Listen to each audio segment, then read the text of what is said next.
Happy holidays. I'm Mrs. Brown. I'm the school counselor here in the middle school, and I'm excited to share with you about resilience today.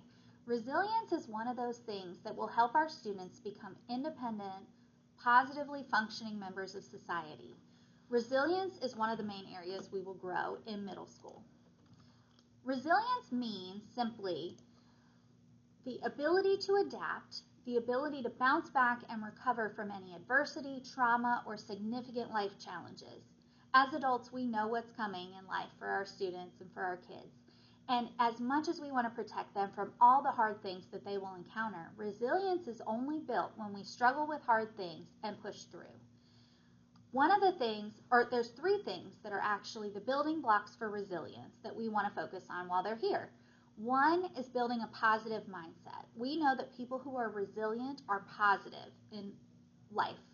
We also recognize that we want our students to be able to find that they have strengths that they can use to get through difficult things.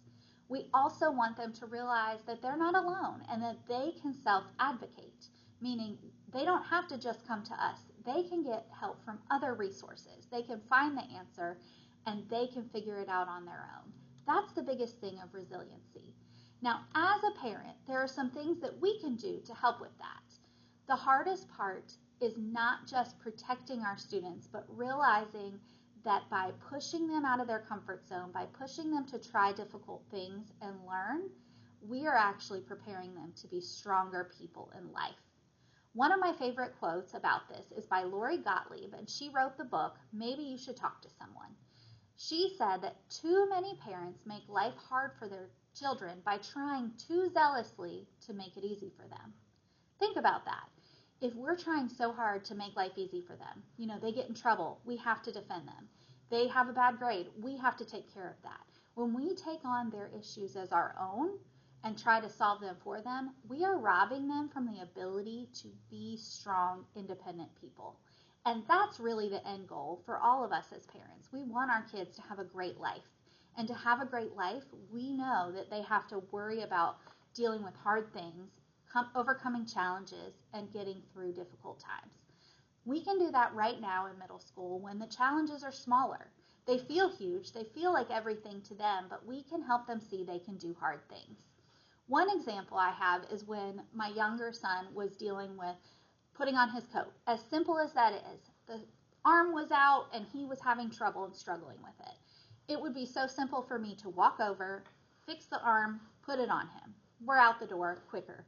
Now it takes a little longer and sometimes we want to be in a hurry, but letting him struggle with that and saying, you can figure this out. I wonder what you could do, and giving tips and tricks on what to do. As simple as that sounds, him struggling with that builds resiliency. He learns, I can figure things out. I can do hard things. I can stay calm and remain positive. That is what will get us through. So we want our students to do the same thing. If they get in the car and they have a problem with a friend or a problem with a teacher, or if you're looking at their grades and you see that it's bad, instead of immediately handling it for them, we want them to start learning that they can handle it. Now, we also know that some things are bigger than them handling it on their own. We want us as parents to help them learn that they have resources beyond just the home. We want them to learn that they can rely on positive adults in their life at school or find the answer if they don't know what it is. That is what resilience is. It's empowering them to know that they can find the answer or get help when they need it, building positive thinking, and building their knowledge of their strengths. When we point it out, when my son got his coat on, I can say, oh my gosh, you figured that out. Don't you feel proud of yourself? You did that. You can do hard things. He's 6. He loves it. He ate it up. But apply that to when they're older. That's a really hard situation with your friend. I'm so sorry that that's happening. What can you do to handle that? I wonder if there's people at school that could help you when that feels really hard. Those things, so they know you're with them, you're there, you're hearing them, but you're also empowering them and letting them know you have trust in them that they can do hard things. God forbid our child gets in trouble. It can be so hard because every child in middle school has a reason it's not their fault. Don't worry, it's all of them. We can help them say, okay, I hear you. I wonder what you could do differently to avoid that issue in the future.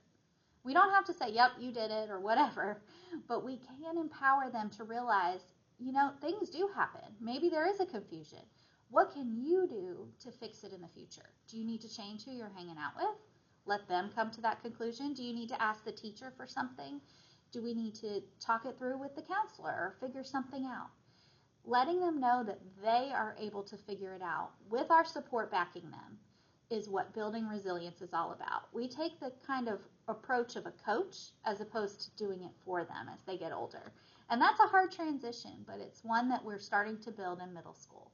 I'm always here for support if you or your child need help in building resiliency, but it is a huge and positive task that will have great rewards in the end.